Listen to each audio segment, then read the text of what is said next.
नमस्कार छात्रों। आज हम BA part second paper first प्रमुख राज्य व्यवस्थाओं में स्विट्जरलैंड के स्विक संविधान की विशेषताओं के बारे में अध्ययन करेंगे। स्विक संविधान विश्व की सबसे प्रमुख राजनीतिक प्रयोगशाला है और उसका संविधान निश्चित रूप से बहुत अधिक मौलिक और विलक्षण संविधान है। स्विक संविधान की जो प्रमुख विशेषताएं हैं उनका अध्ययन अपन निम्न रूपों में कर सकते हैं। पहला है निर्मित, लिखित और अपेक्षाकृत व्यापक संविधान। स्विट्जरलैंड का संविधान भारत, फ्रांस, अमेरिका आदि देशों के संविधानों की भांति एक निर्मित और लिखित संविधान है।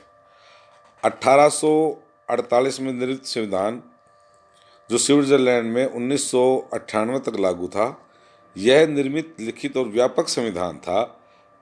अब 1998 में निर्मित और 1999 में लागू किया गया संविधान वर्तमान संविधान से भी एक निर्मित, लिखित और व्यापक संविधान है। 1998 में निर्मित संविधान तो पूर्व के संविधानों की तुलना में भी अधिक व्यापक है। 1848 और 1874 में पूर्व संशोधित संविधान में 123 धाराएं और 3 अध्याय थे। वर्तमान में 195 धाराएं और 4 अध्याय हैं। स्विट्जरलैंड के संविधान के इस अपेक्षाकृत बड़े आकार के 2 कारण हैं। पहला कारण है इसमें अनेक प्रकार के विषयों का उल्लेख किया गया जिसका वास्तव में कोई संवैधानिक महत्व नहीं है। उदाहरण के लिए बता दूं, मछली मारने, शिकार खेलने, जुआ खेलने आदि विषयों का भी संविधान में उल्लेख किया गया। दूसरा, इसमें संघीय सरकार के अधिकारों तथा संघीय व कैंटनों की सरकारों के बीच विधायी तथा प्रशासकीय अधिकार क्षेत्र के विभाजन का वर्णन अत्यधिक विस्तार से किया गया। दूसरा विशेषता है इसकी कठोर संविधान। स्विक संविधान एक कठोर संविधान है। उसमें संशोधन करने के लिए सामान्य कानून के निर्माण की प्रक्रिया से भिन्न एक प्रक्रिया को अपनाना होता है। संघात्मक शासन व्यवस्था को अपनाए जाने के कारण संविधान का कठोर होना आवश्यक भी था। व्यवहार के अंतर्गत यद्यपि संविधान की प्रक्रिया भारत की व्यवस्था से अधिक जटिल है, परंतु अमेरिका की तुलना में निश्चित रूप से कम कठोर है। इस स्थिति का यह कारण भी है कि स्विस व्यक्ति अपने व्यवहार में प्राय लचीले तथा वे आवश्यकता अनुसार संविधान में संशोधन करने में संकोच नहीं करते हैं। तीसरा, प्राचीनतम गणराज्य। स्विट्जरलैंड का गणराज्य विश्व का सबसे पुराना गणराज्य है। 1817 तक सान मेरिनो, हंसा टाउन जैसे दो कम महत्वपूर्ण राज्यों के अतिरिक्त स्विट्जरलैंड की यूरोप का एकमात्र गणराज्य था। यूरोप और एशिया में प्राय सभी देशों में जब स्वेच्छाचारी और निरंकुश राजाओं का शासन था, उस समय भी स्विट्जरलैंड के समस्त कैंटनों में लोकतंत्रात्मक गणराज्य स्थापित था। वहां की जनता को पर्याप्त अधिकार प्राप्त थे जिसके आधार पर वह शासन तथा शासनाधिकारियों पर पर्याप्त नियंत्रण रखती थी। चौथी विशेषता है प्रत्यक्ष लोकतंत्र और उसके साधन। स्विट्जरलैंड संविधान के द्वारा लोकतंत्रात्मक शासन व्यवस्था को सर्वाधिक श्रेष्ठ रूप में अपनाया गया है। वर्तमान समय में विश्व के अन्य राज्यों में जब प्रत्यक्ष लोकतंत्र शासन व्यवस्था को अव्यावहारिक मानकर छोड़ दिया, तब भी स्विट्जरलैंड में के एक पूर्ण कैंटन और 4 अर्ध कैंटनों में प्रत्यक्ष लोकतंत्र शासन व्यवस्था विद्यमान है और इन कैंटनों के मतदाताओं की सभा लैंडस्माइंड द्वारा कानून निर्माण का कार्य किया जाता है। तो ये प्रत्यक्ष लोकतंत्र है और उसके लोकतंत्र के साधन इसमें अपनाए गए। संघात्मक शासन व्यवस्था।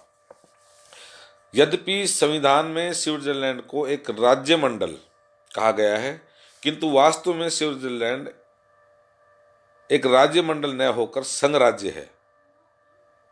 स्विस संविधान में संघात्मक शासन के सभी प्रमुख लक्षण लिखित और कठोर संविधान, संविधान द्वारा राज्य और इकाइयों में शक्ति विभाजन, संघीय न्यायपालिका, राज्यों की नागरिकता और संघीय व्यवस्थापिका के द्वितीय सदन के सभी इकाइयों को समान प्रतिनिधित्व की व्यवस्था की गई है। छठी है उत्तरदायी दर्शन पर आधारित संविधान। वर्तमान समय में इंग्लैंड, अमेरिका आदि देशों के संविधान उदारवादी या व्यक्तिवादी दर्शन पर आधारित हैं, तो पूर्व सोवियत संघ या चीन आदि देशों के संविधान समाजवादी दर्शन पर है। स्विट्जरलैंड के संविधान पर उदारवादी दर्शन का भी प्रभाव है। संविधान का मूल दर्शन यही है कि जीवन के सभी क्षेत्रों में नागरिकों को अधिकतम संभव सीमा तक स्वतंत्रता प्राप्त होनी चाहिए और राज्य के द्वारा कम से कम हस्तक्षेप किया जाना चाहिए। यद्यपि वर्तमान समय में स्विट्जरलैंड में भी राज्य के कार्य क्षेत्र के संबंध में लोक कल्याणकारी प्रवृत्तियों का विकास हो रहा है, लेकिन मूल विचार ये है कि नागरिकों को आर्थिक क्षेत्र में अधिकाधिक स्वतंत्रता प्राप्त होनी चाहिए। सातवां है संसदात्मक और अध्यक्षात्मक शासन व्यवस्थाओं का समन्वय। सामान्यतः ऐसा समझा जाता है कि प्रजातंत्र में या तो ब्रिटेन जैसी संसदात्मक व्यवस्था को अपनाया जा सकता है या फिर अमेरिका जैसी अध्यक्षात्मक व्यवस्था को अपनाया जा सकता है, लेकिन स्विट्जरलैंड की शासन व्यवस्था एक अपवाद है, क्योंकि यह न तो पूर्णतः संसदात्मक सिद्धांत के अनुकूल है और न ही अध्यक्षतात्मक सिद्धांतों के। स्विट्जरलैंड में व्यवस्थापिका संघीय संसद और कार्यपालिका संघीय सरकार परस्पर संबंधित हैं, लेकिन इंग्लैंड के समान कार्यपालिका व्यवस्थापिका के प्रति उत्तरदायी नहीं है और व्यवस्थापिका कार्यपालिका को पदच्युत नहीं कर सकती है। इसे अध्यक्षात्मक शासन व्यवस्था की भी को नहीं कहा जा सकता, क्योंकि इसमें अमेरिकी शासन के समान शक्ति विभाजन भी नहीं अपनाया गया है। स्विस संविधान द्वारा संघात्मक और अध्यक्षात्मक दोनों ही प्रकार की शासन व्यवस्थाओं के मूल गुणों को ग्रहण कर एक नवीन शासन व्यवस्था को जन्म दिया। आठवां है बहुल कार्यपालिका। कार्यपालिका संगठन की दृष्टि से एकल होनी चाहिए, जिससे उसके द्वारा शासन व्यवस्था के संचालन का कार्य कुशलतापूर्वक किया जा सके। किंतु स्विट्जरलैंड में कार्यपालिका शक्ति 7 सदस्यों की एक संघीय सरकार को प्रदान की गई है और संघीय सरकार के इन 7 सदस्यों की शक्तियां बिल्कुल समान हैं। इसी आधार पर हम इसे बहुल कार्यपालिका कहा जाता है और स्विट्जरलैंड में यह बहुल कार्यपालिका सफलता के साथ कार्य कर रही है।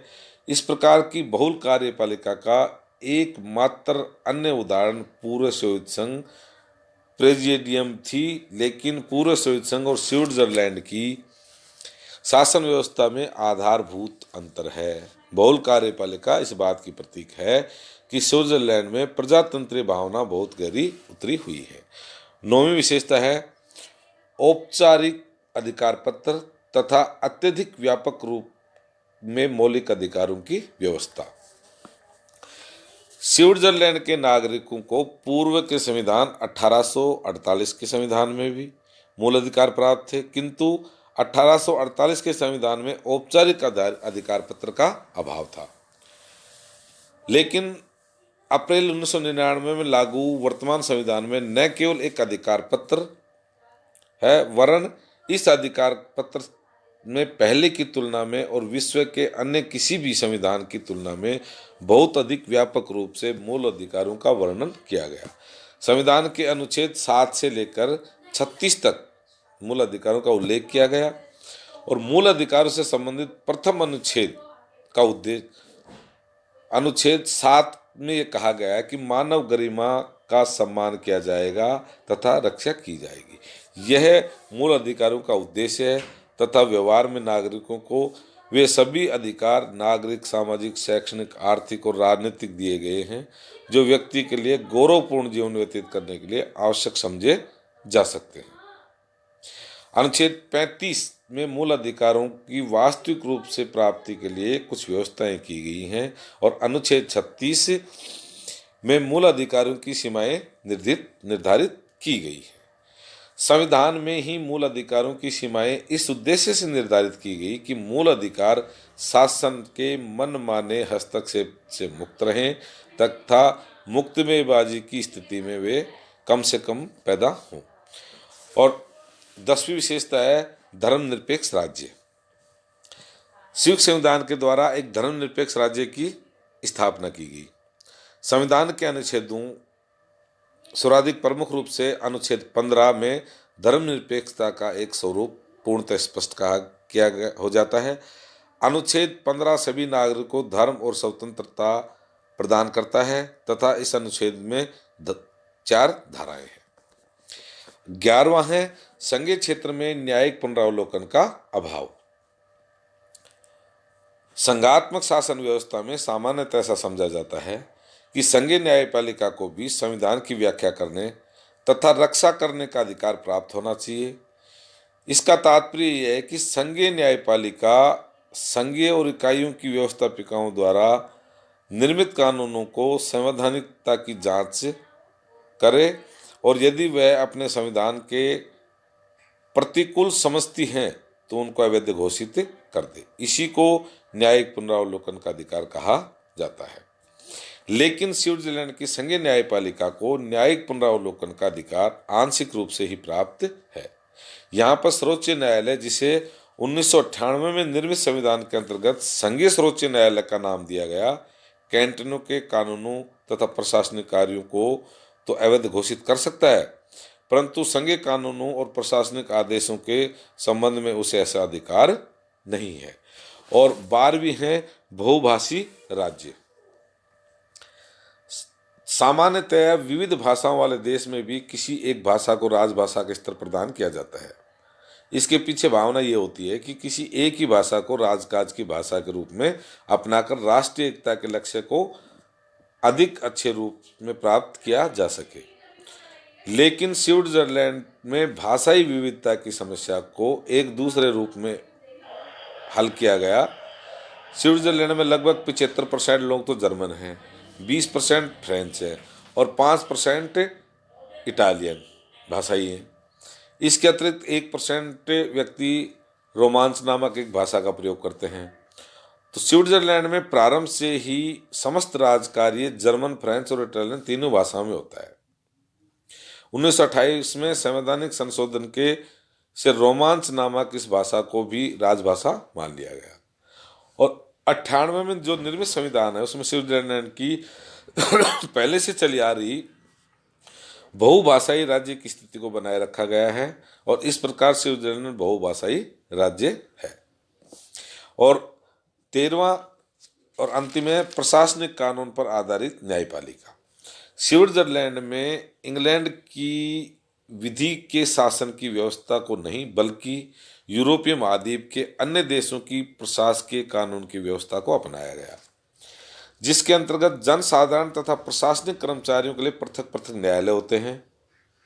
डाइसी और अन्य ब्रिटिश लेखक प्रशासकीय कानूनों और न्याय व्यवस्था को नागरिक अधिकारों पर एक आघात समझते हैं, परंतु यदि न्यायाधीश निष्पक्ष हो तो इस प्रकार की न्याय व्यवस्था को दोषमुक्त रखा जा सकता है। अनेक बार तो प्रशासकीय कानूनों और न्यायालय की व्यवस्था नागरिक अधिकारों एवं स्वतंत्रताओं की ओर अधिक अच्छे प्रकार से रक्षा कर सकती है। तो वस्तुतः कह सकते हैं कि स्विट्जरलैंड उदारवादी आदर्शों और लोकतांत्रिक व्यवस्था का सर्वश्रेष्ठ प्रतीक है। ये थी स्विट्जरलैंड के संविधान की विशेषताएं।